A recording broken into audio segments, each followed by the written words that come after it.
Here is a comparison review on the Toyota Grand Highlander versus the Volkswagen Atlas. In this video, I'll be going over what trims are available with each SUV, which vehicle has better safety features, the exterior looks, the interior quality and the cargo room, the infotainment system, the performance, which is going to include the towing and fuel economy, the reliability, and the pricing. I've also done a full in-depth review on each of these vehicles, so be sure to check that out and I will link that down in the description below. If you guys are new here, my name is Jason and I do reviews on vehicles here in Canada, so be sure to like and subscribe for more videos just like this one. Also, thank you to Brampton East Toyota and Bramgate Volkswagen for letting me review these two SUVs. If you are interested in either of these, then be sure to reach out to them. Let's start things off with the different trims you can get with these SUVs. So with the Toyota Grand Highlander, you can get either a gas or hybrid version, and in total you have 5 models to pick from. And all of these will be all-wheel drive. As for the Volkswagen Atlas, there is no hybrid model as of right now, but you can pick from 4 different trims, one of which will be available sometime in 2024. And all of these trims are also all-wheel drive. So if you're someone who is adamant about wanting a hybrid, then the Grand Highlander is the option for you. Plus, you also get an extra model to pick from. Now, let's move to the safety features between the two SUVs. I won't cover what safety features each and every model has, but instead what each of these SUVs has to offer as standard. And depending on the model that you pick, you might get a few extra options that are not standard on all of the models. So starting with the Toyota Grand Highlander, all of the models get the Toyota Safety Sense 3. This gives you things like full speed range dynamic radar cruise control, lane departure alert with steering assist, front-to-front risk detection, lane tracing assist, sway warning system, road sign assist, left turn oncoming vehicle detection and braking, blind spot monitoring with safe exit alert, and the risk avoidance, which is your semi-automated emergency steering to avoid pedestrian, bicyclist, or vehicle. And with the Volkswagen Atlas, all models get the adaptive cruise control with stop and go, park distance control for the front and rear, front assist, which is the autonomous emergency braking with pedestrian and cyclist monitoring, and the lane change system, side assist, rear traffic alert, and the exit warning system. And as you move up in the models for both SUVs, you do get a few more safety features. Now let's go over the exterior on both of these vehicles, and this will all come down to your own personal preference and what you think looks good. By all means, both vehicles are great looking and definitely look sharp. And as you move up in the models that are available, some will look better than others, which of course does come with a price tag. And I think the Grand Highlander has much better styling to it with the massive grille area and the sleek headlights. One thing to note is that if you do go with the base model Atlas, you are not going to get the light bar even though it's there. I do wish that they included this standard even if it was for the base model. Now let's cover the interior and see the differences between the two. And just like the exterior, this will also vary depending on the model that you pick. And don't get me wrong, both vehicles have a nice interior. But I do think the Atlas has a slight edge on the Grand Highlander. Personally, I like how everything is designed with the Atlas cabin,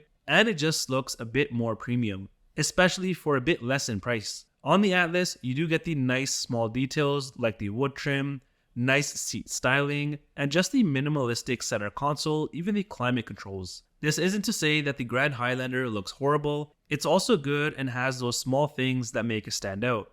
Even the digital cluster area on the Atlas looks pretty cool, as you can go through a bunch of different designs and even have the map view up here. Whereas for the Grand Highlander, it's pretty simple, but it still looks nice since it's digital. But for this one, I would have to give it to the Atlas. And standard with the Atlas, you do get the ventilated front seats. Now for the third row seating, I think the Atlas takes this as well, because back here it's a bit more comfortable and spacious. I feel like even though you can cram 3 people back here in the Grand Highlander, it just won't be comfortable. And legroom in the second row is pretty identical, as you can adjust this. For the cargo area, both vehicles offer a good amount of room in the trunk.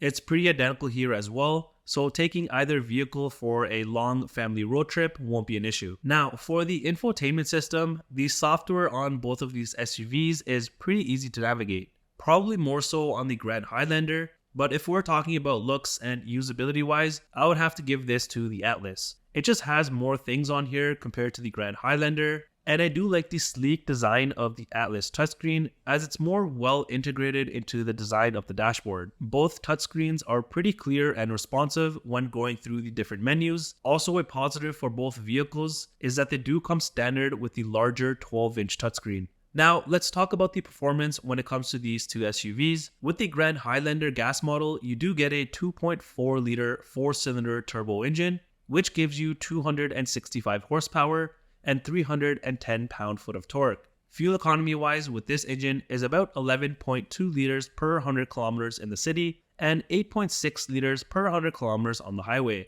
And you can tow about 5,000 pounds when equipped properly. If you go with the Grand Highlander Hybrid, it's the 2.5-liter engine, which will give you 243 horsepower and 175 pound-foot of torque. Fuel economy-wise with this engine is about 6.6 liters per 100 kilometers in the city and 7.4 liters per 100 kilometers on the highway. And with this, you'll be able to tow about 3,500 pounds when spec'd properly. And if you go for the top trim, that will have the Hybrid Max 2.4-liter engine. Taking a look at the Atlas, with the gas model, you do get the 2-liter turbocharged engine, which will give you 269 horsepower and 273 pound-foot of torque. Fuel economy-wise, you get about 12.2 liters per 100 kilometers in the city and 9.2 liters per 100 kilometers on the highway. And towing-wise is the same as the Grand Highlander gas model. In terms of which SUV is more reliable, I think you can't go wrong with either one of these.